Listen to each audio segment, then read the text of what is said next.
Well, I apologize for the shake. I'm having to resort to using my phone camera. But as you can see, I've got some things done. New walls put in, along with the gravel driveway. I got a couple of lamps, street lamps made and installed. Again, using some of my wife's leftover stuff. And they're not lit. I'm not lighting this layout. So they're just sitting there looking good, I guess. But so I got the gravel driveway in. Got some bushes and some grass and turf and everything else put in. Now this is not done. This part, I still have places that I want to stick some trees. I think I have a hole right here. I want to stick a tree there. There's a couple other spots. I want to stick some trees along here. But I just wanted to get it all started, get everything set up, and get a direction going. Now, as you may have noticed, when I was moving the box cars in, I have this little light. This is what I'm using. I mentioned previously in some videos that I wasn't sure how I was going to do an indicator showing where I was at inside the transfer station. So I came up with this. That's a 1/8 inch polystyrene tube with a very small LED stuffed inside of it, and then a little cap made out of some more styrene. And so if I show you this, if a car breaks the light signal, I get some flashes. Now what it basically tells me is that the first flash tells me, the first boxcar going in tells me that I have approximately 40 feet, one boxcar length from the time that flashes until I hit the back wall. So I have one boxcar length, and then the second boxcar, 40-foot boxcar, parks right there, and that's perfect for unloading, loading, and doing whatever I need to do at the transfer station.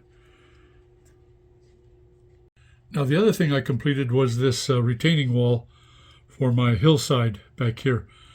Now I went to a lot of trouble and made it really nice looking, and tried to do a really good job on it, only to remember that most of the time you're not going to be able to see it because of this building.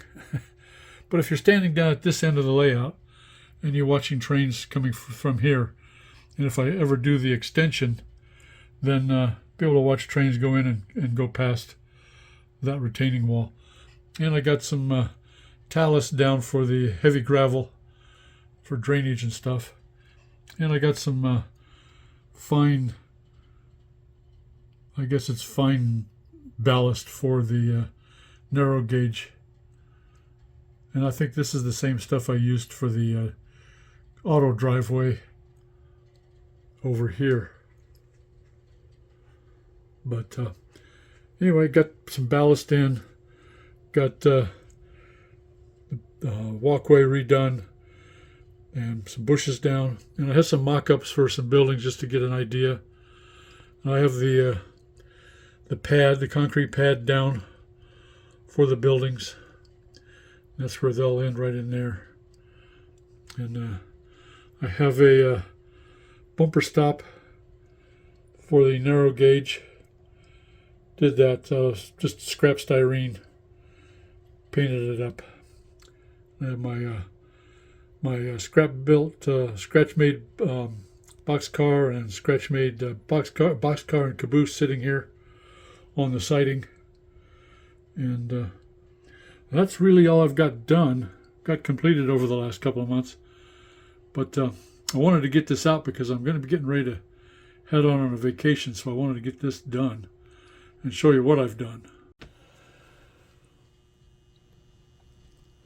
Okay, so one other thing that I've got going on is, although I have, for my narrow gauge, although I have a couple of box cab locomotives, and I like them, but they really aren't slow runners. The Kato chassis, motor chassis on there, they're just not slow runners.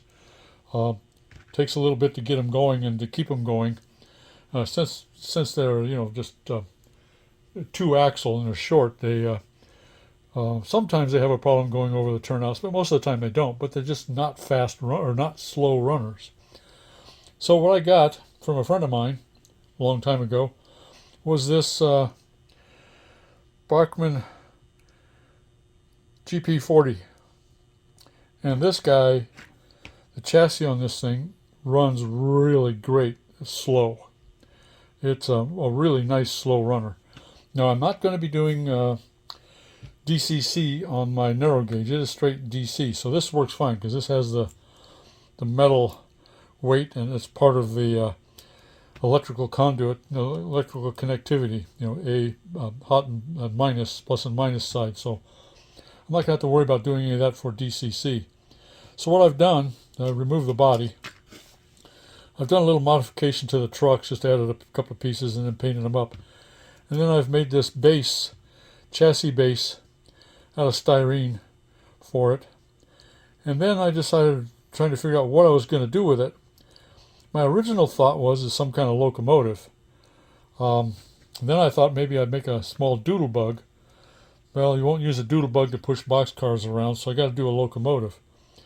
But I sat there thinking about what kind, and I did some research on narrow gauge locomotives, diesel locomotives.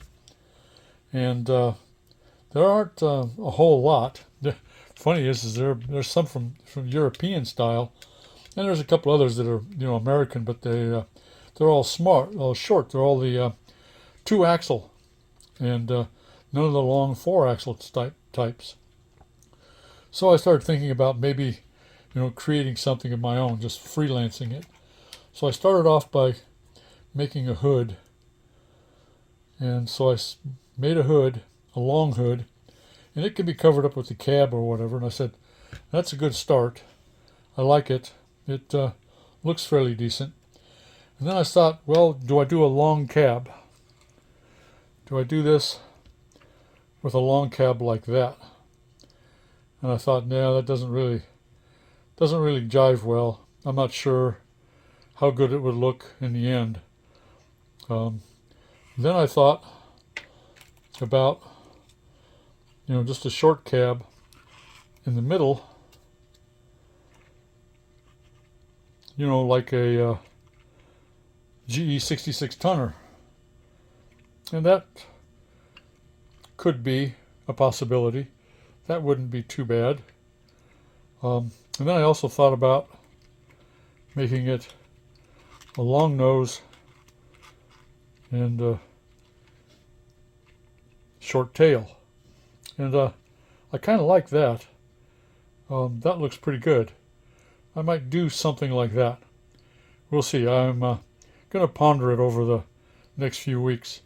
But I also need something that I either need to shorten this little section up and put something in here. I can't make it much wider than this right here, this piece right here. It can't stick out much more than that. This is about 1 inch wide, and so I can't have it stick out much farther than that, but I could probably put what should be a fuel tank or something like that in there.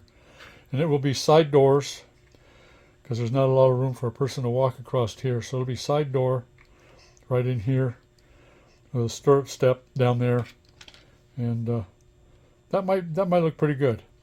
Of course, I won't have a flat top. I'll probably have a curved top, and we'll see. But I think maybe that might be the direction I go. Let me know what you guys think. Short, mid nose, GE 44 tonner like, back there in the back, or long cab. Let me know in the comments. I appreciate your input. And let's see. I'm not sure what else I got to talk about. Let me ponder this for a second. See you in a minute. Well, as the little locomotive heads down the track and heads out past the transfer station, I'll take this minute to say thank you for watching. I really do appreciate it. Those that have subscribed, thank you very much. Those that haven't subscribed yet, please do. Doesn't cost anything, I guess. And I do appreciate you subscribing. And I also really appreciate the comments. I really like the comments. They most of the time are very helpful, sometimes very funny, but they do keep me going. So thank you very much. I will see you next time. Everyone take care. Be safe out there. Bye.